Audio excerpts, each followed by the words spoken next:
Hi, thanks for tuning in today. Today I want to share with you some of the issues that I have with the Nestle Alon text. And I want to be very careful here to say that I use the Nestle Alon text. I have two copies. This is the 27th edition. I have the 28th edition in the Biblia Graeca behind me. And I also have a digital copy of it. So I think it's a valuable tool, and I think anybody who's interested in text criticism is going to want to have one of these. But what I'm talking about today is using it as my primary reader. I do not use the Nestle Aland text as my primary reader, and I have about 4 or 5 reasons why I don't. But let me issue just a few disclaimers here. First, I'm not claiming to be an expert in textual criticism or anything like that. Secondly, I'm just telling you my personal reservations, and I'm not disparaging anyone who doesn't share these same reservations as I do. But there are some things that misconceptions that people do have regarding this text. And I think it's at least at a bare minimum, I think it's useful at least to be aware of these things, to know about them, because they're important. I mean, we're talking about the text of Scripture. So if you're new to this channel, my name's Stephen Hackett, and I do a lot of things like this on this channel. If you're interested in the Greek New Testament or anything related to Bible studies, you'd like to, feel free to subscribe to this channel, and we'll be discussing more of these things, Lord willing. So if you'll stay with me through this brief second here, we'll get into the video.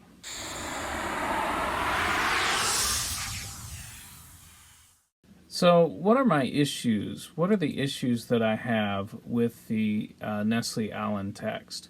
I've got about 4 or 5 issues, and one of the first things really involves rather a myth that's associated with the Nestle Aland text. That is to say, there's a lot of people that think because the apparatus on this, which makes it really useful, some people think that because it has such an extensive apparatus that it's completely thorough.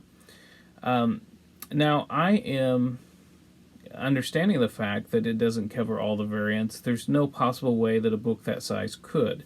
There's too many manuscripts, too many variants. Where my concern comes in is when it ignores 2 types of variants. Number one, it would be helpful to me if they would include variants from the Textus Receptus. And I think even if you don't consider the Textus Receptus to be even a good text, I think it would be valuable to have the variants from the TR in the, made notation of in the Nestle Aland text. There's a few reasons why you'd want to do that.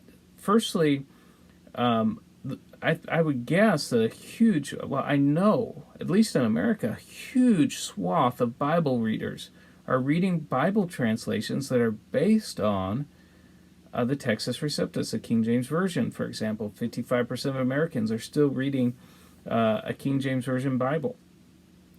People in other nations, whether Spanish or whatever language you want to talk about, are reading Bibles that are based on the Textus Receptus. And also, in addition to that, the Reformation era scholars, people from Luther to Melanchthon to Calvin, I mean, they were using Textus Receptus Bible.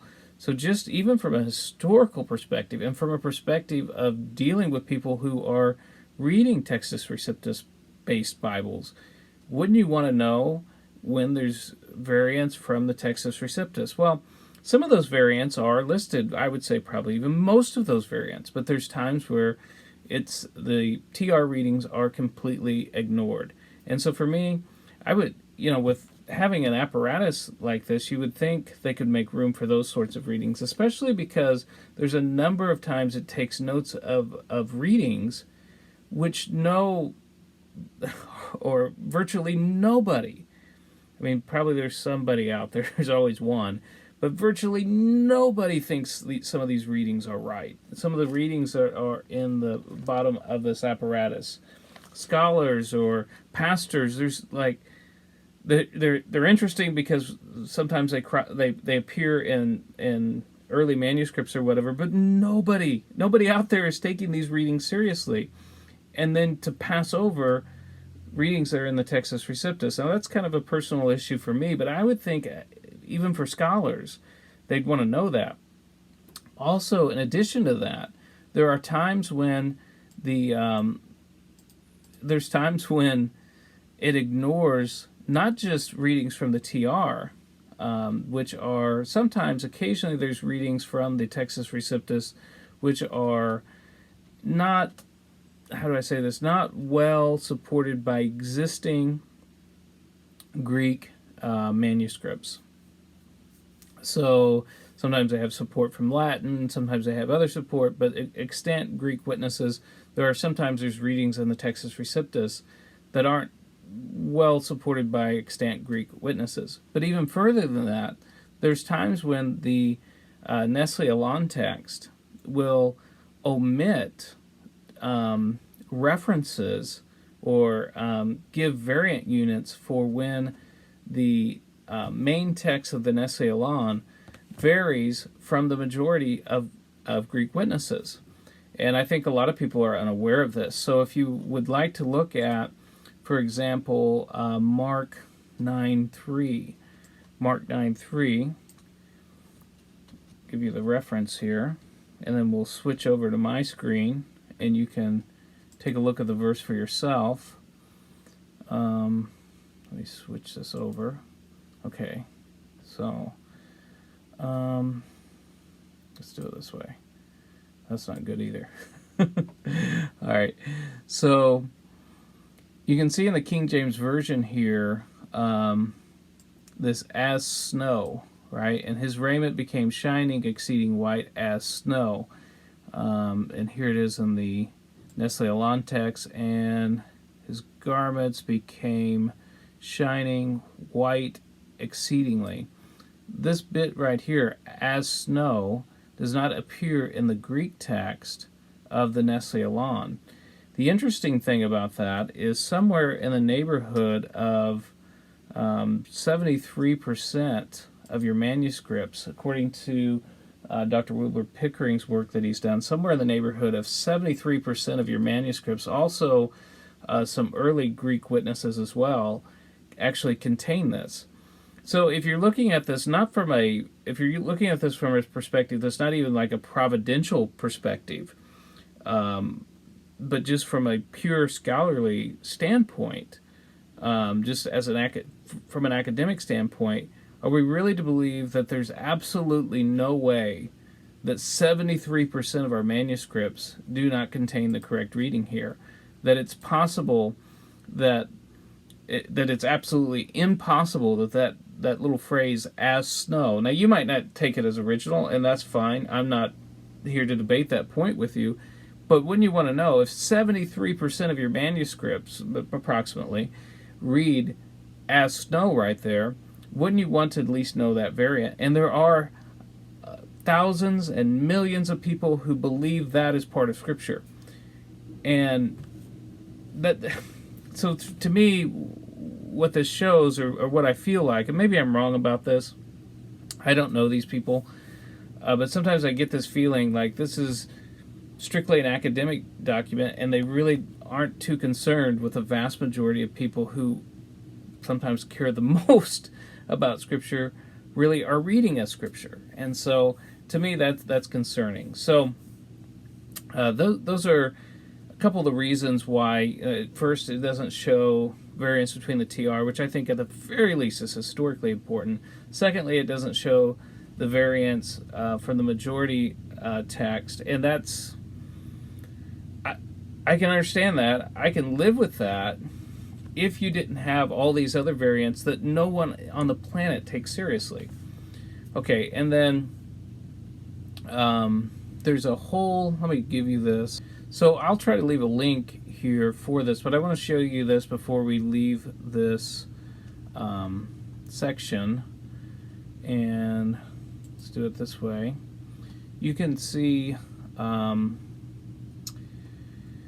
this website, The Text of the Gospels. This is again by Pastor James Knapp. I've referenced him in some of my other videos.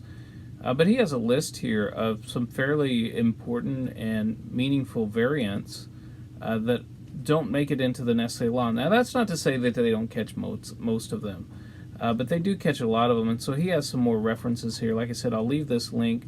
And I think it's important, at least at a bare minimum, for someone to be aware that there are major, well, I want to say fairly significant textual variants that have good manuscript support, which just aren't mentioned in the apparatus of this Nestle Elan.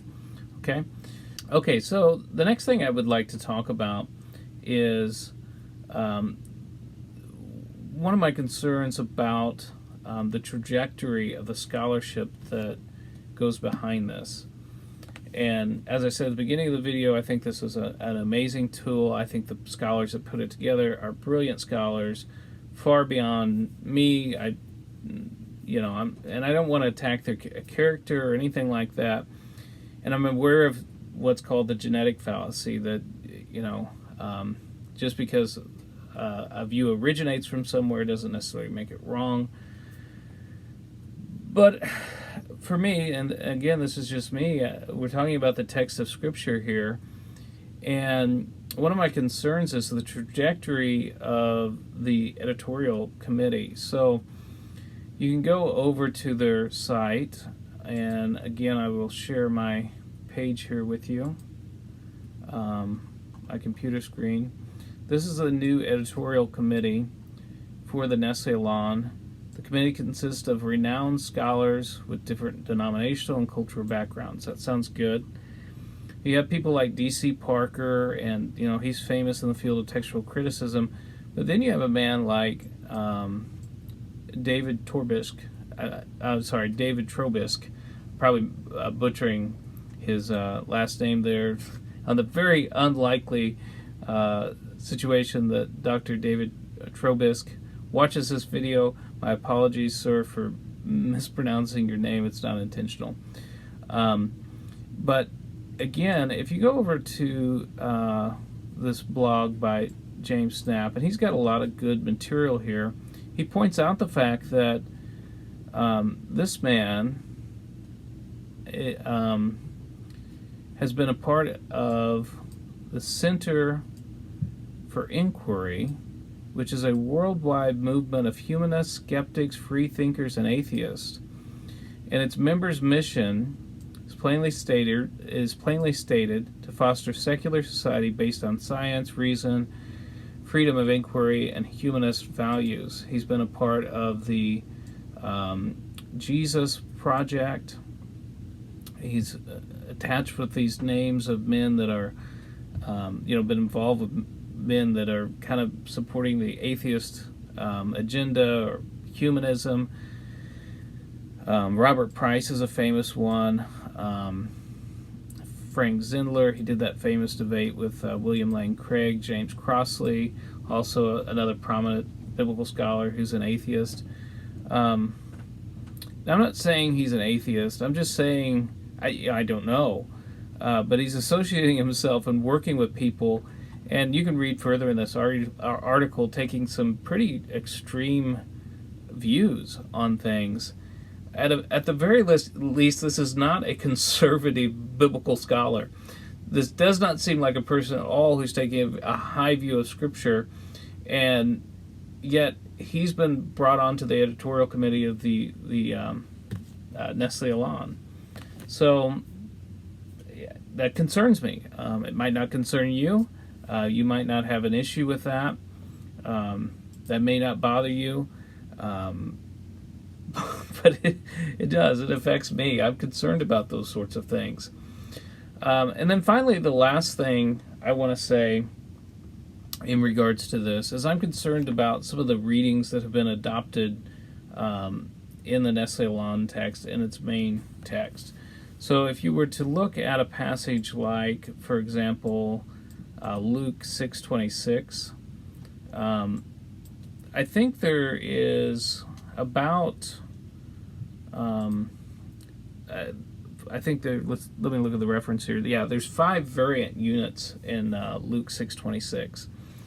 And so what happens sometimes in some of these verses is that the Nestle Aland text for the first variant will rely on some early testimony, and that's fine and good testimony.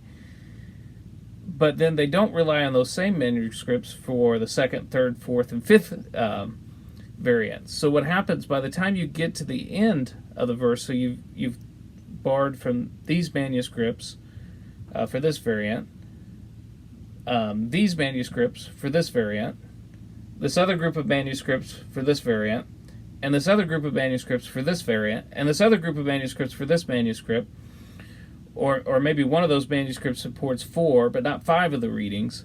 By the time you get to the end of Luke 6:26, and you've borrowed from these different manuscripts, there's not one manuscript in existence in the world that reads exactly like the Nestle Aland in Luke 6:26.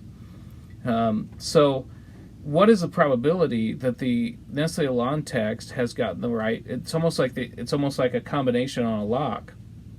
What's the probability that the reading that's now in the Nestle Aland in Luke 26 is actually the correct reading? Because for one variant they've relied on this set of manuscripts. For another reading that in that same verse they've relied on a different combination of manuscripts. So that by the time you get to the end, no manuscript in the world reads like the Nestle Aland text does in Luke 6:26. So, when you've got verses like that, these are listed by Dr. Maurice Robinson in his book here, the New Testament in the original Greek. It's a Greek New Testament, but it has an appendix. And he goes through some of these verses where the Nestle Aland text has, if you take the verse as a whole, has no manuscript support by the time you put it all together. So I'm not saying that happens all the time. I'm not saying every verse is like that, but there is some. And, you have cases like 2 Peter chapter 3 and the 10th verse where they've adopted a reading for the text which is supported by no Greek manuscript. So those are the things that concern me. Number one, I would say the omission of the TR majority text readings showing the variance from that. Number two, I would say that the trajectory of the editorial committee, these aren't, I consider myself conservative in my view of Scripture, and these men don't seem to share that conservatism. And then thirdly, it at times adopts what appears to me to be weak readings. Now, I'm not an expert on this subject in any way. I think I said that at the beginning of the video. But I am an expert on my own opinions, I guess. And so for me, those handful of reasons really kind of prevent me from using this as my daily driver, as my daily reader. And so I hope that's useful to you. I'm sure there's some of you that maybe clicked in and maybe there's a few things here that you were unaware of. I hope you find it helpful in some way.